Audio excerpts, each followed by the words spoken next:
Ag AM in Kansas is brought to you in part by Sure Crop, liquid crop nutrition delivered right to your farm. David Kraft, I'm State Rangeland Management Specialist with NRCS out of Salina and work out of the Emporia area office. And my presentation was on the art and science of grazing, which is kind of the marriage of three different principles, I guess, with grazing, that being the grazing resource, the animal that we're using to graze, and then also the human factor, the individual that's actually implementing the management and trying to help producers understand how all three interact with one another. So that was my primary goal, and dealing with that, in this school we're trying to help producers understand what plants need to be sustainable, because that is kind of the benchmark for what we do, and we need those plants to be sustainable and profitable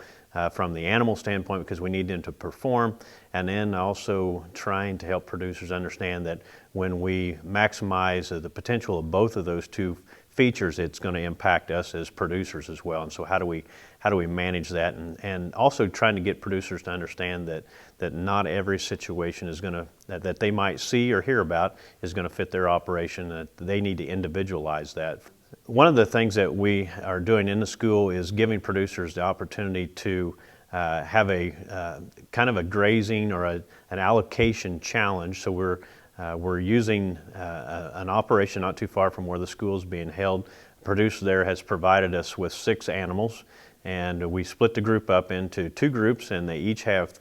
3 cows, and they are trying to determine the size or the quantity of an area that has a certain amount of vegetation, how much will be required for those animals to sustain and to harvest that forage for a 24-hour period. We did that this morning, and we will go back out tomorrow then and look and see how those groups did. What was very interesting this morning was that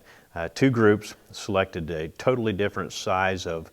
grazing area to be grazed, and so there will be a lot of different talking points tomorrow morning. But it's kind of a grazing challenge, we call that, and tomorrow we'll go through the arithmetic of how to determine just how much volume as far as forage is concerned that those animals would actually need for that 24-hour period, and then for those producers to be able to justify their reasoning for why they selected the size of the area. So that will be a challenge that we will kind of see the end of that tomorrow. Also, we toured an operation where we did some plant identification. We feel that it's very important for producers to not only be able to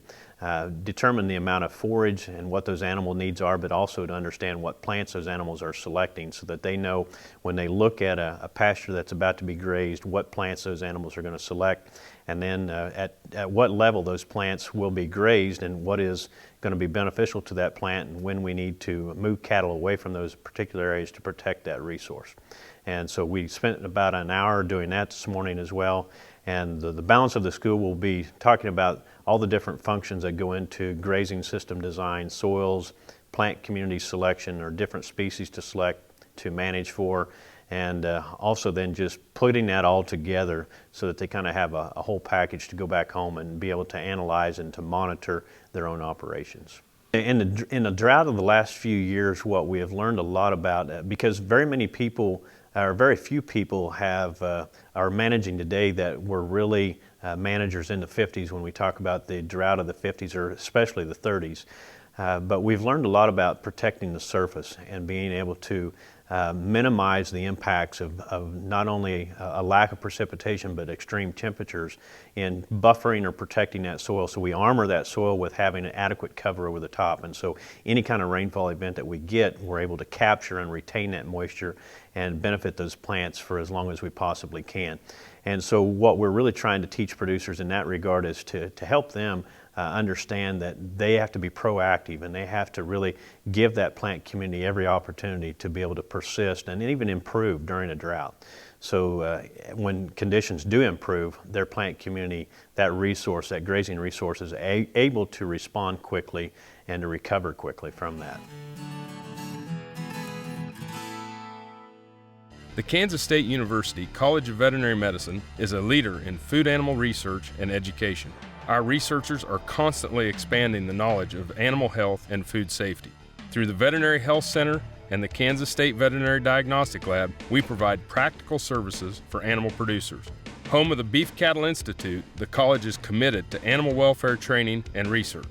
The Kansas State University College of Veterinary Medicine, knowledge and service for the future of animal production.